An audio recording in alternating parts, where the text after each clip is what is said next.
You're about to learn what I think for most freelancers is the quote dream offer stack for growing the dream business. That's a lot of the word dream, but you get what I'm saying. Hey, this is Zach from Double Your Freelancing. In this video, we're talking about that dream offer stack, which I'll get into what that even means in a second. But first, why you should even care.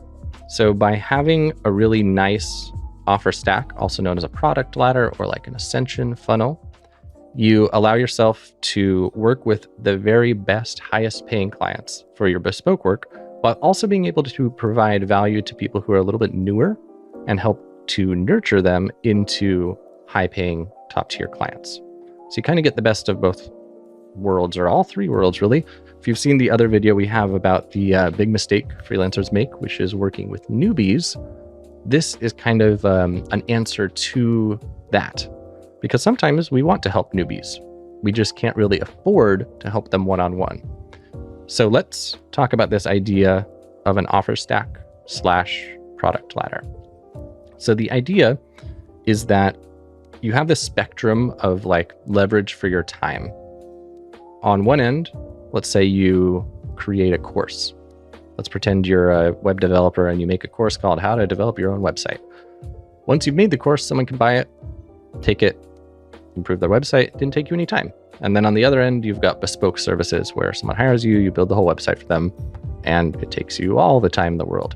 In general, if you want to earn as much as possible in the least amount of time possible, it's really important that the people you're doing this stuff for, the bespoke work people, are running really profitable businesses and you're able to provide a high ROI for them. The way I like to think about it is imagine that you're able to add, let's say 5% revenue to somebody's business. If you add 5% revenue to somebody's business who's earning $100,000 a year, you just made them $5,000. If you add 5% to someone's $1 million a year business, you just earned them $50,000 for the same work. So be asking yourself, what's the impact I'm making, and like what's the thing that augments it within a client's business? Where the idea of the offer stack comes in is that the process for raising your rates is kind of like raising the bar for what the bare minimum is of client you'll work with. So for example, that first one was $100,000 and that made $5,000. You might decide you want to charge 7.5 now, but in order to charge 7.5, they kind of need to be earning at least $200,000. So you kind of raise your bar there. And anyone who's below that metric needs to get support from you in other ways. And that's where this offer ladder really shines. So I would break the ladder down into probably 5 ladder steps, or whatever you'd call them. The very cheapest one would be free. This would be free content on your blog, YouTube, newsletter, whatever. Cheap would be products like SaaS, courses, anything along those lines. And then kind of like mid-tier would be done with you. So this would be stuff like coaching or like group coaching programs where they can kind of pay to get your strategic take, but then they go off and do the implementation. So in order for that to work really well, it often has to be paired with some kind of course. Because if you're going to say, hey, I'm going to give you some strategic advice, but you need to go build your own website, you have to be able to point them to something to learn how to build the website. And then high tier would be like a productized service. So still a service that you're doing for them, entirely done for you, but not so bespoke that every single project is different. To me, that's kind of like tier 4. And then tier 5 would be done for you bespoke services. Every project's totally different, totally from the ground up, reinventing the wheel every time. That's our spectrum. The interesting thing about this ladder though, is that as you go to the lower price point side of it, it takes more upfront time. So in other words, like if you were, well, not counting free, let's just say lowest price point, like course. If you were to go create a course about how to build a website, it would take you way longer than building a website would. And you don't get to make any money from it until you've made it. And my past is littered with SaaS products that I made and nobody ever bought, and I poured hundreds of hours into them. So in general, as a freelancer, it's best to start from the most expensive end of the spectrum and then work your way down as far or as not far as you want to go. Some freelancers only want to do bespoke work. They don't want to do productized services. They don't want to do done with you. They don't want to do products. They literally just want to be a highly paid freelancer, and that's totally cool. I think every freelancer ever benefits from creating free content. So if you wanted to be highly paid bespoke freelancer, probably you just want the bespoke services and then free content, blog, YouTube, newsletter, social, whatever you want to do. With that consideration out of the way though, the one thing that is cool is that if you do want to one day make products, which I've noticed most freelancers do, I'd say like 70% of freelancers one day want to either start a SaaS, sell courses, maybe do some coaching, something like that. If you do want to one day go that route, the cool thing about the idea of an offer ladder is that you can find a way to like essentially have your marketing efforts for your freelance business also benefit your potential future product business. And in my mind, that's the ultimate hack. And if you can make that work, you essentially like get double the results for each hour you spend. So whenever I have somebody in the accelerator community who has some sort of audience that doesn't really seem that related to their freelancing, I'm always trying to think of ways that we can kind of get them both tied in together. Or similarly, if somebody is only freelancing, but they're wanting to build an audience and one day grow their own SaaS product or whatever, I'm again, always trying to think of ways like how can we start building your freelance business in a place where you can one day inject the product into your existing marketing funnel. I'm going to show you a couple examples of that. So first example is our very own DYF Brennan Dunn. So if you don't know Brennan, he started this whole WR freelancing business.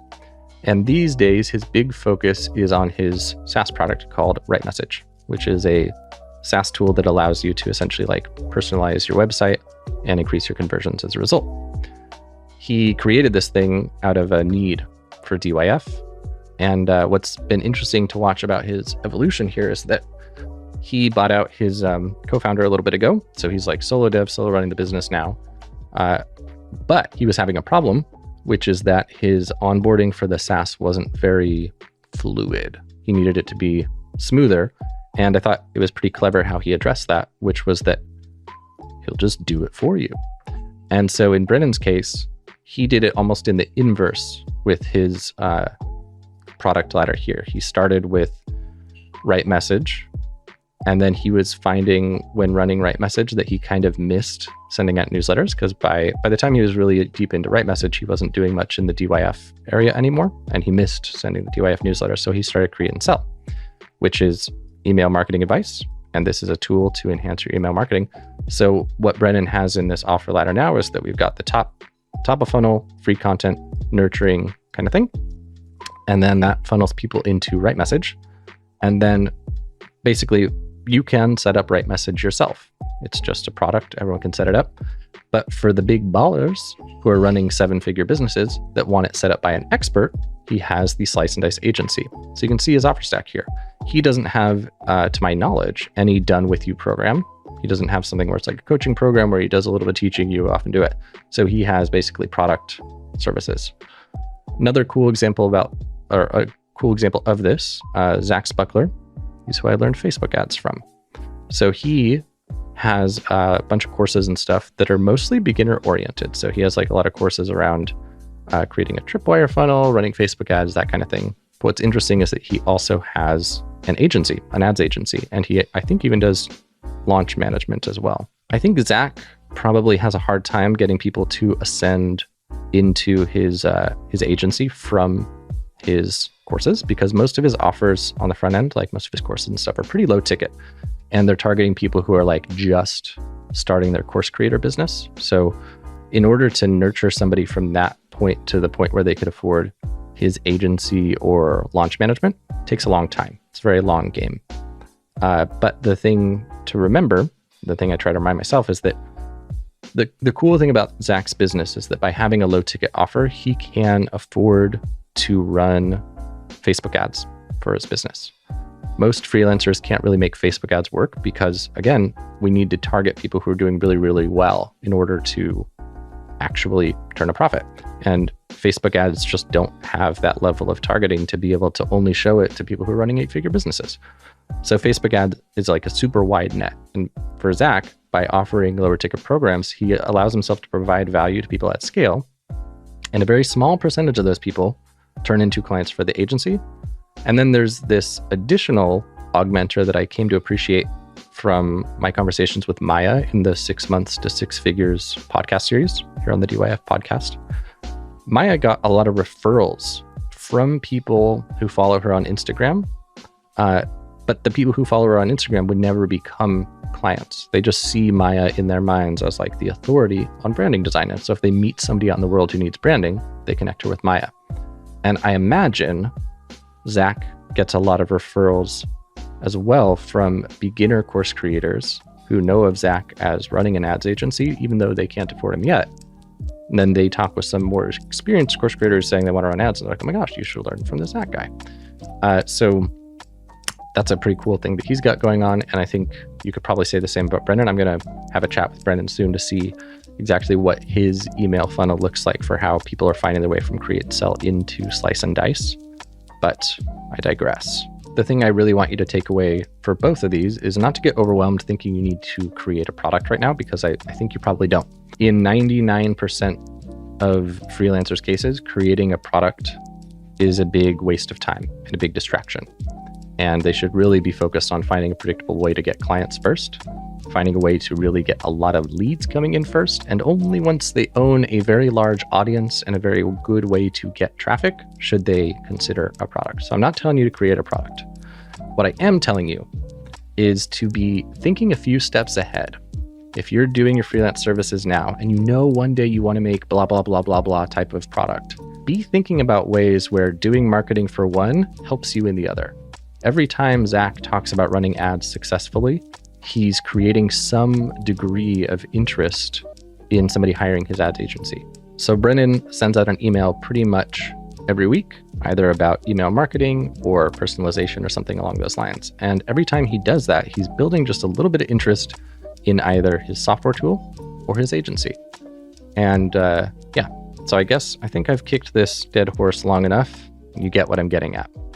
So be thinking about this with yourself. Be thinking about what vertical it makes sense to establish yourself in, where you could see one day having ideas. And the last thing I want to leave you with is that you get ideas for products as a result of doing the work.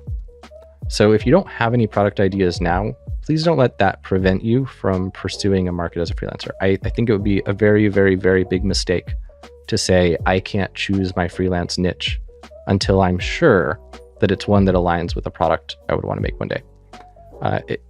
It kind of brings to mind like the core concepts from Cal Newport's So Good They Can't Ignore You book. He talks about how basically like you don't decide on your passion first and then find the work later. You find the work that you're good at, you do it, and then your passion comes as a result. And I think the same is true for software products and stuff. I've noticed from doing my productized CRO agency that I've gotten a lot of good product ideas just because I'm doing the work for clients. I'm like, I wish I had blank.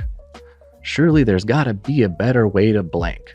And that's kind of where the seeds of products come from. So all that said, do a little bit of noodling on this and think about how you can be moving in a direction that you're happy with. At risk of this video being way too long, I'll give you my niching shortcut before you go, because you're probably sitting there like, oh, Zach, I don't have a niche. I don't want to do any of this. So my shortcut for niching that might work for you is to basically understand that your niche is probably going to either be an industry or field or whatever that you've either worked in before, want to work in the future, or are currently working in right now. And so the way that's going to break down for most freelancers is either for the future one, it's probably going to either be SaaS, course creators, maybe e-commerce. That's like the big buckets that would be a lot of the good future ones. The right now one is going to be pretty much agencies, like because you're a freelancer right now. So other freelancers / agencies is who you are right now.